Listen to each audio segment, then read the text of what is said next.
오늘 우리에게 주신 하나님 말씀 보도록 합시다. 오늘 우리에게 주신 하나님 말씀은 출애굽기 20장입니다. 출애굽기 20장 4절부터 6절 말씀까지 보도록 하겠습니다. 출애굽기 20장 4절부터 6절 말씀까지입니다.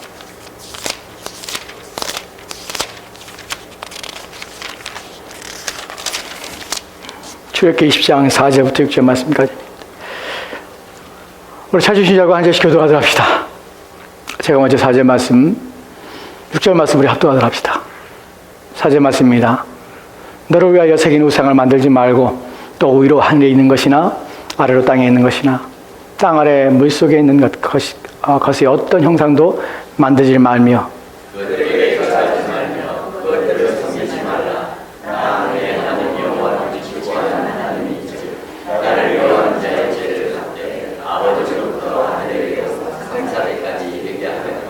같이 할까요? 시작. 나를 사랑하고 내 계명을 지키는 자에게는 천대까지 은혜를 베푸느니라. 아멘. 아멘. 우리가 하나님 말씀을 들을 때 어떠해야 하며 무엇을 기대할 수 있습니까?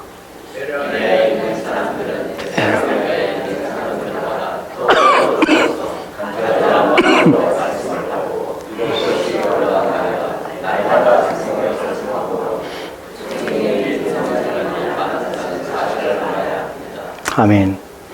기도합시다. 하나님, 주의 말씀을 들을 때 베레아 사람들의 마음처럼 하나님 말씀을 사모하며 그 말씀을 고대하며 그 말씀이 우리의 마음들 가운데 임하여 깨닫고 이해하기를 소망하는 마음을 주옵소서. 말씀이 그러한가요? 우리 삶에서 그 말씀을 실천하며 그 말씀을 적용하며 삶으로 그 말씀이 주는 유익이 우리의 것이 되게 도와주옵소서. 주의 말씀을 우리의 귀로만 듣지 아니하게 하여 도와주시고 우리의 영혼이 듣고 우리의 심령이 들어 변화되게 도와주옵소서. 하나님 말씀의 법에 따라 살게 도와주시고 주의 말씀을 귀히 여기며 주의 말씀을 우리의 삶의 원리요 삶의 기준으로 삼을 수 있도록 도와주시옵소서. 이 시간 주께서 들을 수 있는 귀, 주의 말씀을 볼 수 있는 눈을 우리 가운데 주시기를 소망하며 살아계신 예수 그리스도 이름으로 기도합니다. 아멘. 오늘 십계명에 대하여 두 번째 내용입니다. 전체적으로는 네 번째 내용이죠. 우리가 32번 하였고 1계명을 지난 시간에 했고 오늘 2계명입니다. 제가 30년 전에 저로 하여금 책을 읽는 기쁨을 맛보게 했던 책이 하나 있습니다. 여러분들 그 책을 그 작가가 너무나 유명해서 에릭 시걸이라는 작가인데 너무 유명해서 잘 아실 것입니다. 러브스토리라는 영화를 아시죠? 그 영화를 그 책을 그 소설을 지은 작가가 에릭 시걸이라는 작가예요. 그 사람이 쓴 그 책 중에서 전 세계적으로 또한 많은 사람에게 읽혀서 현재까지 148세가 인쇄된 책이 있습니다. 2권으로 된 책인데 소설입니다. 여러분한테 읽으라고 권장하는 것은 아닙니다. 30년 전에 제가 젊었을 때에 책 읽는 재미를 준 책이에요. 그 소설을 2권의 상하권으로 되어 있는 그 2권의 소설을 읽으면서 그 책의 이름이 닥터스라는 책입니다. 그 책을 읽으면서 책의 2권의 맨 마지막 한 10장을 남겨놨는데 그 10장을 못 읽겠더라고요. 내용이 두려워서가 아니라 너무 아까워서 못 읽겠더라고요. 한 장을 넘기는 것이 너무 아까워서 계속 한 장 읽고 몇 페이지 남았나 살펴보고 한 장 읽고 몇 페이지 그 한 장 한 장을 너무나 아까워서 그 마무리가 너무 아까워서 그렇게 책을 읽는 재미에 푹 빠졌던 적이 있습니다.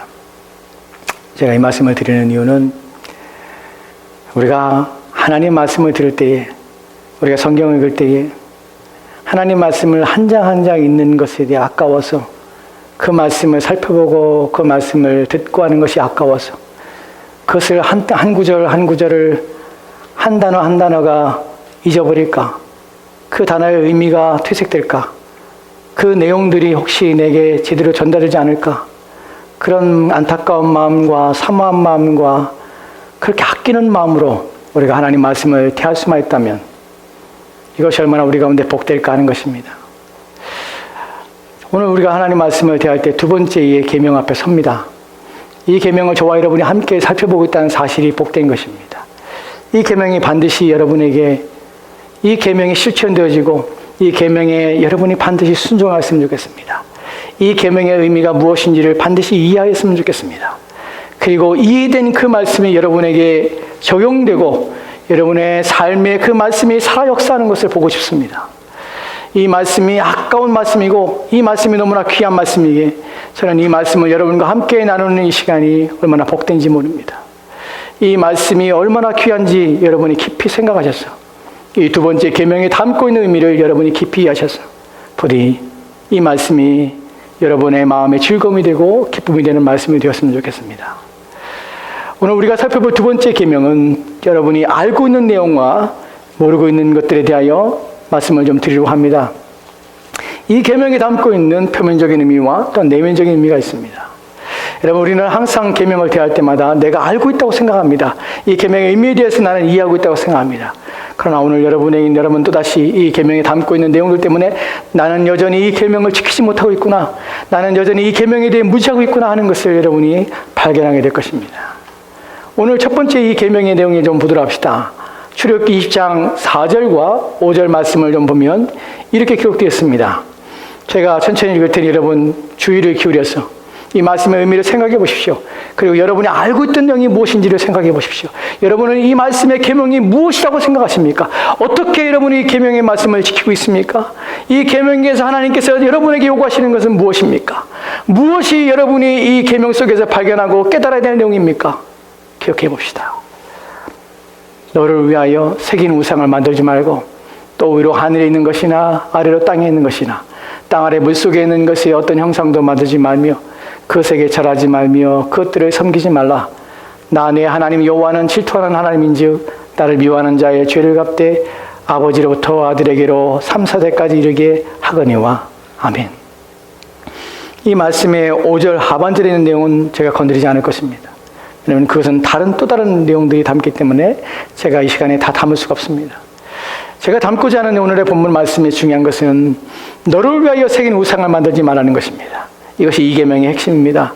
너를 위하여 새긴 우상을 만들지 말라. 여러분 무엇을 느낍니까? 여러분 어떻게 이 계명을 지키고 계십니까? 여러분 이 계명이 말하고 있는 내용이 무엇입니까? 하늘에 있는 것이나 하늘 위로 하늘에 있는 것이나 아래로 땅에 있는 것이나 땅 아래 물속에 있는 것이나 어떤 형상도 만들지 말라. 절하지 말라. 섬기지 말라. 여러분 이 계명이 말하고 있는 것은 무엇입니까? 여러분 여기서 말하는 너를 위하여라는 무슨 의미를 가지고 있습니까? 또한 여러분이 우상을 새긴 우상이란 말은 무슨 말입니까? 여러분 우상이라는 것은 사람에 의해서 조각되어서 만들어진 형상으로서 그것이 신적인 능력과 신적인 위엄을 부유하는 것입니다. 그것이 우상입니다. 그러나 본문에서 이 단어 속에서 우상이라는 의미는 자기를 위하여예요.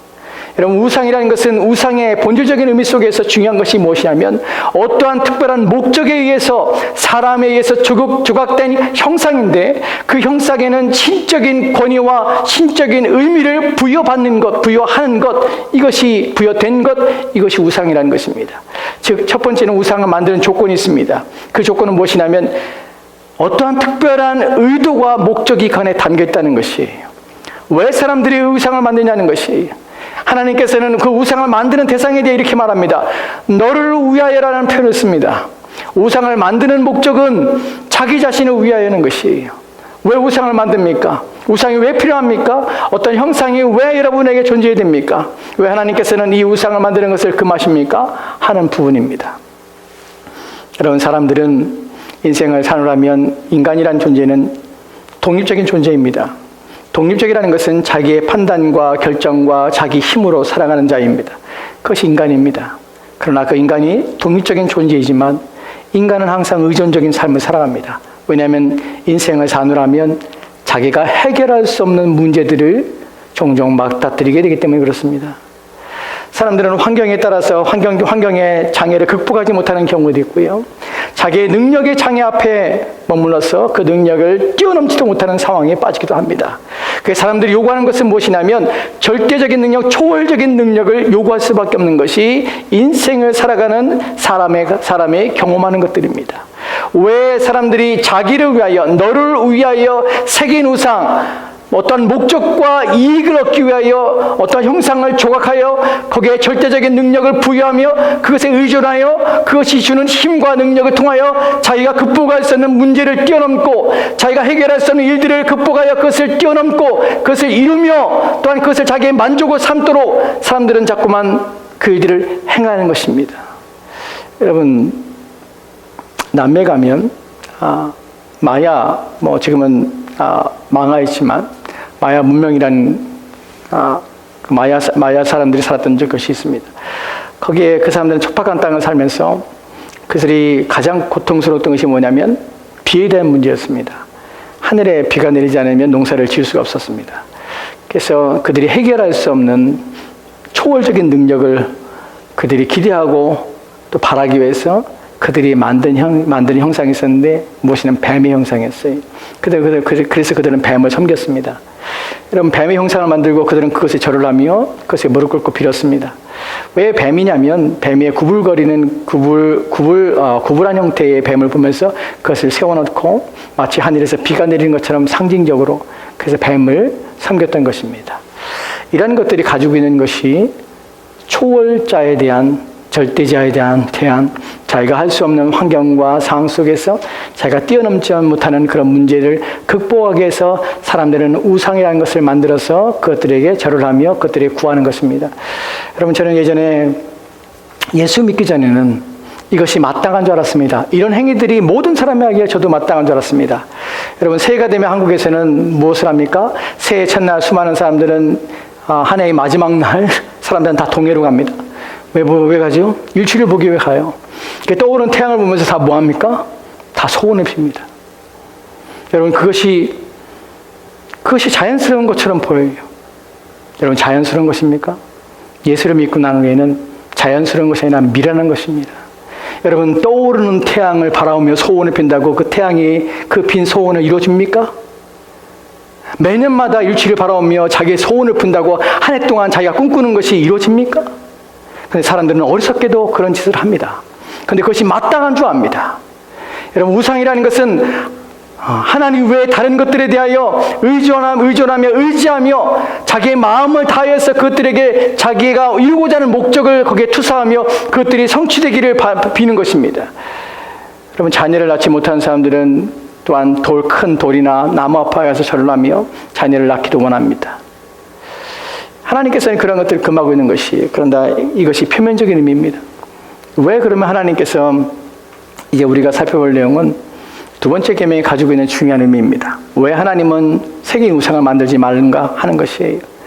여러분, 이 부분에서는 사람들은 내가 하나님을 섬기는 것이고 어떤 형상에 대하여 내가 만들어 놓고 이것은 내가 하나님이라고 인정하며 이것은 내가 하나님입니다라고 생각하는 것입니다. 나는 다른 신을 섬기는 것이 아니라 하나님을 섬기는 것입니다 라고 생각할 수 있습니다. 왜 그렇게 합니까?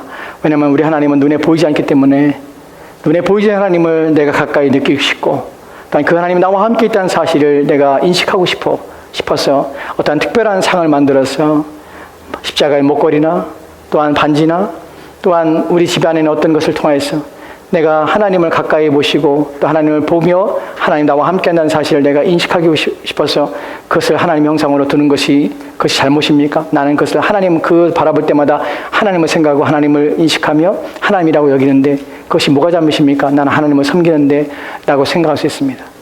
그러나 성경은 이런 부분조차도 우리 가운데 금지하고 있다는 사실을 기억하십시오. 출애굽기 32장에 보면은 4절부터 5절 말씀에 이렇게 기록되어 있습니다. 같이 읽겠습니다. 시작. 아론이 그 손에 금고리를 받아 부어서 조각칼을 새겨 송아지 형상을 만드니 그들이 말하되 이스라엘아 이는 너희를 애굽 땅에서 인도하여낸 너희의 신이로다 하는지라. 아론이 보고 그 앞에 제단을 쌓고 이에 아론이 공파 이르되 내일은 여호와의 절이라 하니 아멘. 본문에 보면 사람들이 자기가 금을 다 부어서 신상을 만들었습니다. 송아지 형상을 만들고 말합니다. 이것은 여호와라. 이것은 너희를 애굽에서 인도했던 신이라고 말을 합니다. 여러분, 이들은 하나님을 배반한 것이 아니라 하나님을 형성화했던 것입니다. 하나님에 대한 이미지를 가까이 있는 하나님, 눈에 볼 수 있는 하나님, 내가 필요할 때마다 내 요구를 들어주는 하나님, 나와 함께 있는 하나님을 나는 알고 싶습니다. 그 무엇을 만든 것입니다. 이것이 무엇이 나쁩니까? 라고 말합니다. 그러나 이 일 때문에 수많은 사람들이 죽음을 당했습니다. 하나님 이것 또한 금하고 있습니다. 하나님은 형상으로 하는 것을 금합니다. 왜 하나님은 어떤 형상으로 자신을 표현하는 것을 금할까요? 왜입니까? 이 계명에서 하나님의 형상을 만들지 말라는 의미는 무엇입니까? 왜 우리는 어떠한 형상으로도 하나님을 대체하는 대체물을 만들면 안 됩니까? 우리는 하나님을 느끼고 싶고 하나님 가까이 있고 싶어서 어떠한 특별한 대체물을 가지고 우리는 그것으로 하나님을 삼으면 안 됩니까? 내 마음은 하나님을 섬기는데, 그러나 성경에서는 절대로 하나님을 대체할 수 있는 것이 없다고 합니다. 어떠한 형상으로도 만들지 말라고 합니다. 어떠한 것으로 나를 표현하지 말라고 합니다. 왜입니까? 성경에 이렇게 기록된 구절이 있습니다. 이사야서 40장 18절 말씀에는 이렇게 기록되어 있습니다. 같이 읽읍시다. 시작. 그런즉 너희가 하나님을 누구와 같다 하겠으며 무슨 형상을 그에게 비기겠는가? 아멘.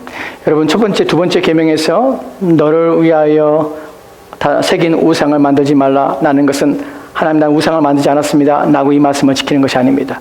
왜 이렇게 하냐는 것이, 왜 하나님이 누구시기 때문에 이렇게 하지 말라는 것이에요. 어떤 형상으로 나의 이미지를, 어떠한 내 마음에 가지고 있는, 내 생각에 가지고 있는 어떤 것으로 나를 그것에 투사하여 나와 동등되게 여기지 말라는 것이에요. 왜입니까? 왜냐하면 하나님은 누구와 같다 하겠으며 무슨 형상을 그에게 비기겠는가? 라는 것 때문에 그렇습니다.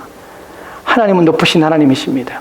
그 어떤 것들로 하나님을 비교하며 하나님을 대체할 수 있는 것이 전혀 없다는 사실입니다. 그 어떤 형상으로도 하나님을 대체하며 하나님을 나타낼 수 있는 것이 없다는 사실입니다. 이 말이 무슨 의미일까요? 하나님은 이 모든 피조물과 구별되는 분이십니다. 어떤 것들도 하나님을 담아낼 수가 없어요. 하나님은 모든 피조물을 지으신 분이기 때문에 이 땅에 있는 어떤 것들도 하나님을 대체할 수 있는 것이 전혀 없어요. 왜요? 하나님은 유일하신 하나님이기 때문에 그렇습니다. 세상에 다른 신은 없습니다. 오직 누구밖에 없습니까? 하나님밖에 없습니다. 다른 형상이 우리로 하여금 하나님으로 인식되도 하나님으로 이해되도록 결코 그렇게 할 수 없다는 것이, 한 구절 더 보도록 합시다. 이사야서 40장 25, 26절 말씀입니다. 같이 읽읍시다. 시작. 거룩하신 이가 이르시되 그런즉 너희가 나를 누구에게 비교하며 나를 그와 동등되게 하겠느냐 하시며, 너희는 눈을 높이 들어 누가 이 모든 것을 창조했나 보라. 주께서는 그 소유대로 그의 권세가 크고 그의 능력이 강함으로 하나도 빠짐이 없느니라. 아멘. 기억하십시오. 이사야서 40장 18절 말씀에서는 이 모든 피조물 형상 중에서 누구와 나를 같게 할 수 있느냐라고 표현했습니다. 본문에서는 너희가 나를 누구에게 비교하며 나를 그와 동등되게 하겠느냐. 우리가 어떤 형상을 만들어서 그것을 하나님을 여길 때 하나님은 그와 같은 것으로, 같은 기준으로서 비교되어서 그 하나님을 나타내며 드러낼 수 있어야 되는데, 전혀 이 땅의 모든 것들은 하나님으로 대체될 수 있는 것이 없다는 사실이에요. 왜 그렇습니까? 왜냐하면 우리 하나님은 유일하신 하나님이기 때문에 그렇습니다. 이 모든 것들은 누구에게 온 것입니까? 하나님에 의해서 지어진 것들, 피조물이기 때문에 그렇습니다. 피조물은 창조물의 능력과 창조물의 위엄을 담아낼 수 있는 그릇이 전혀 못 되기 때문에 그렇습니다. 이것은 하나님의 독보적인 능력과 위엄입니다. 하나님만이 가지고 계신 것입니다. 이 고유한 하나님의 위엄과 능력 때문에 어떤 형상도 우리는 만들어서는 안 되는 것입니다. 그래서 성경은 하나님께서는 자신에 대하여 어떤 형상으로도 우리 가운데 보여준 적이 없습니다. 신명기 4장 15절과 16절 말씀 보도록 합시다.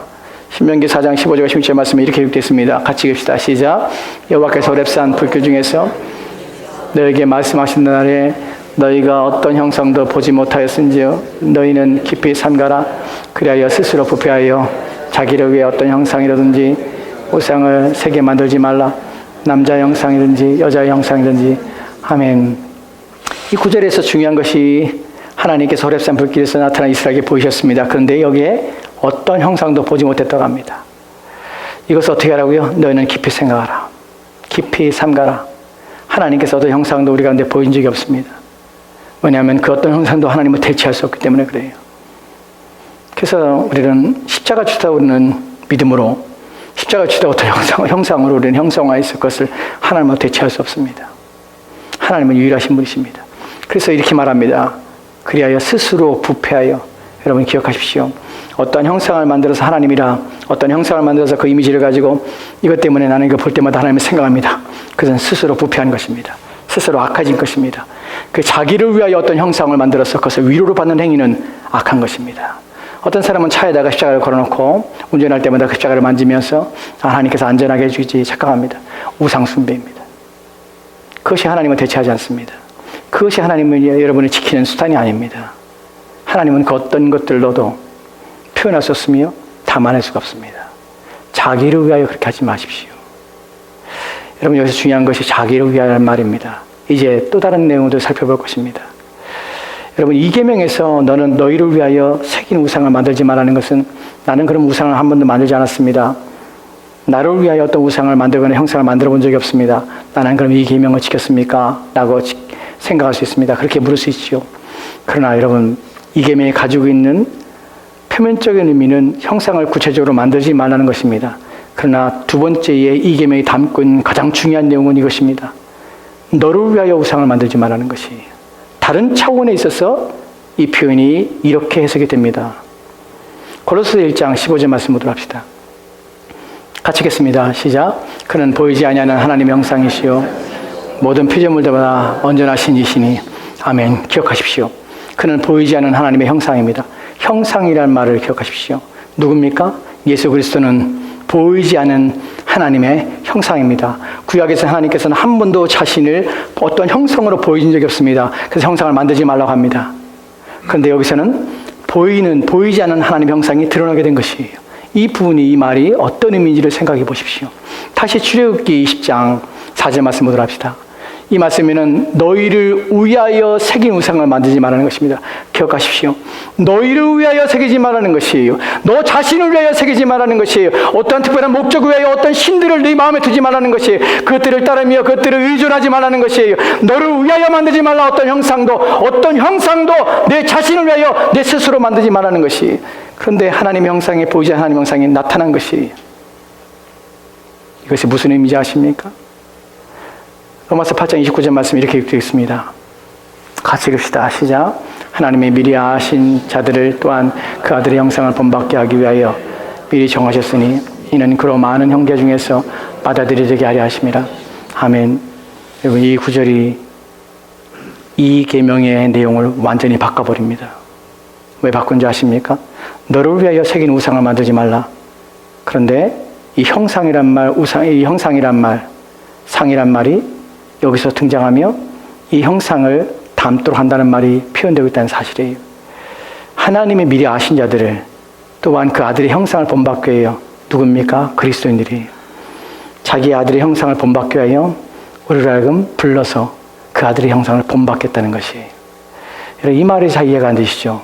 왜 우상을 얘기하다가 갑자기 형상이라는 얘기를 했을까? 라는 말이죠. 이 부분을 창세기 1장 26절 말씀에 이렇게 기록됐습니다. 같이 읽읍시다. 시작. 하나님이 이르시되 우리 형상을 따라 우리의 모양대로 우리가 사람을 만들고 그들로 바다의 물고기와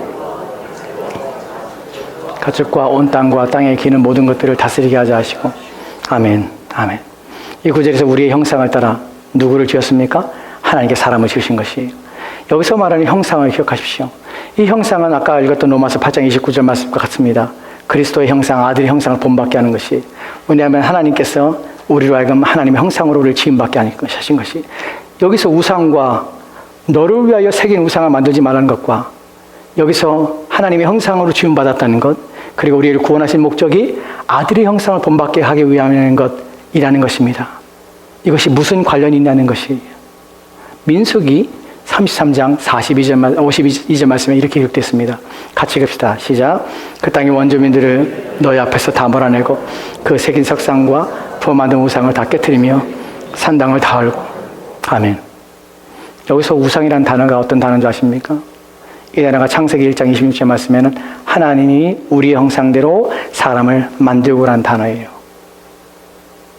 하나님이 우리의 형상대로 사람을 만드셨습니다. 하나님의 형상대로 사람을 만드신 것이.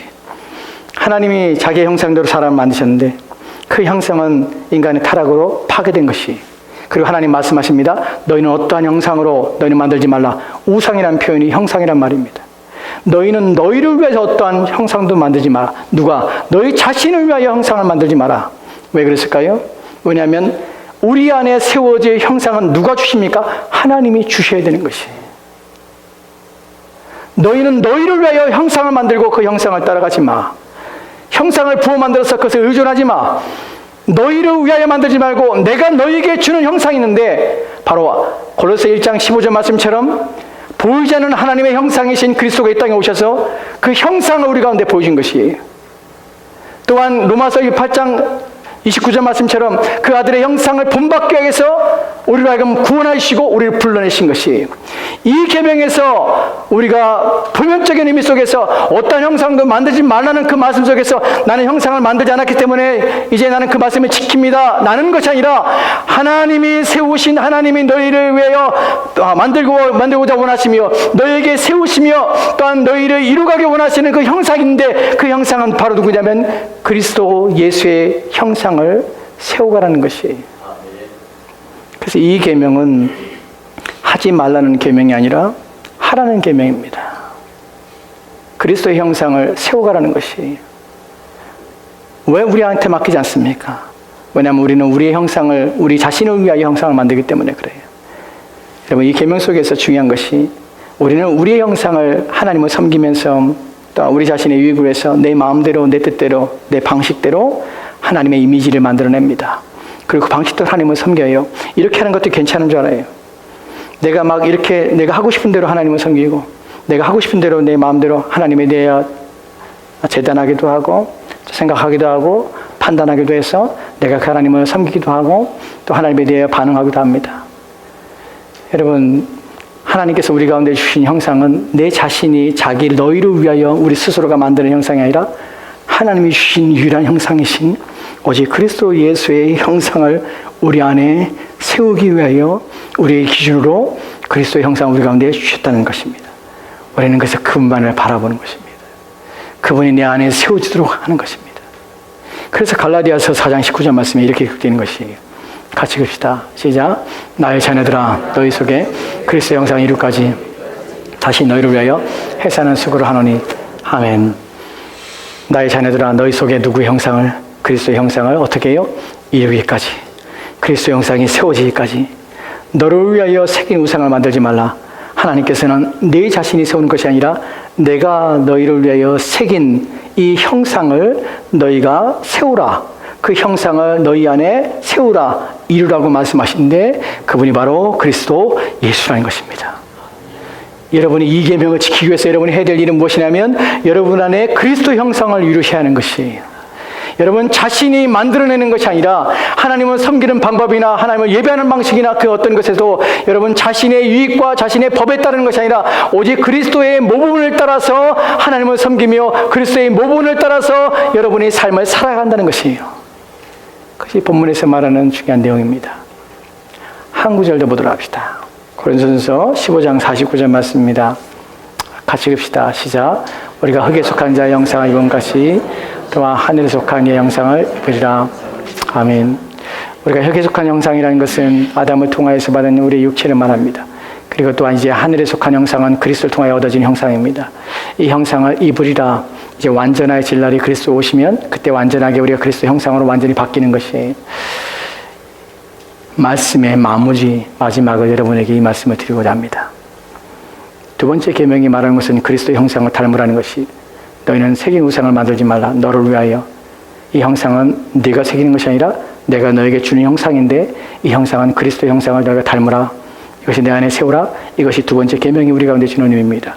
여기서 중요한 것은 그리스도의 형상을 우리가 닮아가며 그리스도의 형상을 우리 안에 세운다는 것이 무슨 의미인가 하는 것이 무슨 의미입니까? 그리스도를 닮는다는 것이 무슨 의미입니까? 알고 계십니까? 여러분은 그리스도를 닮고 있습니까? 성경에서 그리스도께서 하신 것들, 그리스도께서 우리 가운데 가르치시며 나타내신 것들 우리가 주의하여 살펴보면 그리스도를 닮는 것이 무엇인지를 깊이 이해할 수 있습니다. 근데 그것에 무관심한 사람들은 그리스도의 형상을 닮아야 합니다. 아들의 형상을 본받게 여러분을 구원했습니다. 무슨 말인지 이해가 하는데 전혀 모르겠어요. 어떻게 하는지는 모르겠어요. 왜냐하면 그리스도의 그리스도가 우리 가운데 보이시고 그리스도를 닮는다는 내용이 무엇인지를 전혀 모르기 때문에 그렇습니다. 여러분, 그리스도를 닮는다는 것은 이런 것입니다. 그리스도가 살아갔던 삶, 그리스도가 품었던 그 마음에 대하여 우리가 이해하며 그분의 마음을 본받으며 그분의 행위를 본받는 것입니다. 병 고치는 행위를 본받는 것이 아니에요. 그분이 가졌던 마음이 무엇입니까? 그는 근본 하나님의 본체였습니다. 그러나 그 하나님과 동등되게 것을 취할 것을 여기지 않으셨습니다. 그리고 자신을 낮춰서 어떻게 종의 형체를 가지셨습니다. 여러분, 우리가 그리스도를 바라볼 때, 그리스도를 닮는 것을 할 때 가장 중요한 것이 뭐냐면 낮아짐입니다. 자기를 낮추는 것입니다. 여러분, 낮춘다는 것은 단순히 겸손하여서 자신을 낮춰서 그냥 말로 또 어떤 행동으로 그렇게 한다는 표현이 아니에요. 누구 앞에 낮추는 것입니까? 하나님 앞에 낮추는 것이에요. 여러분, 낮아짐에서 가장 중요한 핵심이 무엇이냐면 의존이에요. 의존. 누구를 의존합니까? 하나님을 전적으로 의존하는 것이에요. 그리스도가 이 땅에 사신 동안에 누구와 함께 하셨습니까? 하나님과 함께 하신 것이에요. 하나님을 의존하며 사셨던 것이에요. 여러분, 끊임없이 그리스도의 삶 속에서 끊임없이 그분이 가졌던 시간이 무엇이었습니까? 끊임없이 그분이 모든 일상 속에서 구별했던 것이 무엇이었습니까? 하나님과 기도하는 시간이었습니다. 그분과 함께하는 시간이었습니다. 여러분, 중요한 그리스도의 형상을 담는 것 중에서, 수많은 것 중에서 중요한 것을 여러분이 말씀드리는 것이 바로 이것입니다. 여러분, 낮아짐입니다. 낮아짐이라는 것은 내가 아무것도 할 수 없는 존재라는 사실을 인식하는 것이에요. 기도가 가지고 있는 가장 중요한 핵심이 무엇이냐면 나는 아무것도 할 수 없는 존재라는 사실이에요. 이 계명에서 여러분들이 그리스도의 형상을 담기 위해서 실천할 수 있는 가장 중요한 내용은 그것입니다. 나는 하나님 앞에 아무것도 할 수 없는 존재입니다. 그래서 어떻게 해요? 나는 하나님을 의지합니다. 하나님이 나를 도와주셔야 합니다. 나를 불쌍히 여기셔야 합니다. 그 마음은 끊임없이 하나님을 구하며 하나님께 나아가는 행위가 바로 그 마음을 가진 자의 행동이요, 또한 표현이며 드러남입니다. 여러분은 하나님 앞에 어떤 자입니까? 여러분이 하나님 앞에 나오지 않는 이유는 무엇입니까? 여러분이 하나님 앞에 구하지 않으며 기도하지 않는 이유는 무엇입니까? 여러분이 기도하지 않는 것이 교만이라는 사실 아십니까? 여러분이 하나님께 구하지 않는 것이 여러분이 이제 하나님 없어도 여러분이 힘으로 살 수 있다고 생각하기 때문이라는 사실을 알고 계십니까? 여러분, 하나님 앞에 가까이 나가지 않는 것은 내 힘으로 살 수 있다는 것을 여러분이 보여주는 것이에요. 여러분이 하나님 앞에 기도하지 않는 것은 하나님 없어도 된다는 사실을 여러분이 하나님 앞에 보이는 것이에요. 나는 내 힘으로 삽니다. 어떻게 해요? 세상 이치를 따라서 나는 내 힘으로 산다는 것이에요. 나는 착하게 열심으로 노력하면 내 인생 살아갔습니다라고 고백하는 것이에요.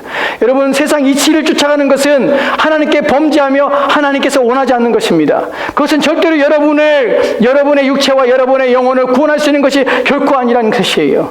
여러분, 낮아짐이라는 것은 것입니다. 내 힘으로 나는 아무것도 할 수 없다는 사실이에요. 오직 그리스도의 형상을 본받는 것은 하나님 앞에 낮아져서 내가 그리스도를 닮는다는 것은 나를 낮춰서 하나님만이 내 주인이시며 하나님만이 내 생사의 모든 것을 주관하신다는 사실을 믿고 하나님만을 의지하며 사는 것입니다. 이것이 그리스도의 형상을 닮는 출발점입니다. 그리스도의 마음을 이해하십시오. 생각해 보십시오. 주님께 이 땅에 사신 동안에 무엇 하셨는가? 하나님을 사랑하려고 온 힘을 기울였습니다. 주의 말씀 앞에 순종하려고 온 힘을 기울였습니다. 우리가 그리스도를 닮는다는 것은 하나님을 열렬히 사모하며 사랑하는 것입니다. 뿐만 아니라 눈에 보이는 형제를 끊임없이 사랑하며 또한 하나님의 교회를 사랑하는 것입니다. 또한 섬기며 봉사하는 일을 최선을 다하는 것입니다. 하나님 나라의 일에 참여하는 것입니다. 이것이 그리스도의 형상을 담는 일부분입니다. 우리는 세 번째 계명과 네 번째 계명, 다섯째 계명, 나머지 10번째 계명까지 내용을 보면서 무엇이 그리스도의 형상을 담는 것인지를 하나씩 하나씩 살펴볼 것입니다. 오늘 말씀의 중요한 핵심은 이것입니다. 여러분이 두 번째 계명에서 하나님께 요구하신 것은 여러분 안에 그리스도의 형상을 세우십시오. 적극적으로 여러분 안에 그 마음을 가져야 합니다. 여러분 마음이 그리스도를 닮아야 합니다. 여러분의 말과 여러분의 행실과 말에서 나오는 것이 아니라 여러분의 속에 있는 것이 나오는 것입니다.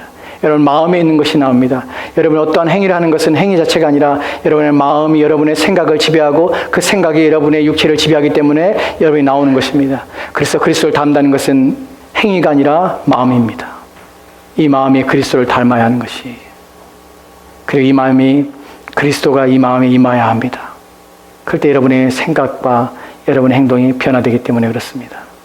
부디 저와 여러분의 마음에 그리스도의 형상이 세워지고 그리스도를 쫓으며 닮아감이 저와 여러분이 매진하며 수고하는 일들이 되었으면 좋겠습니다.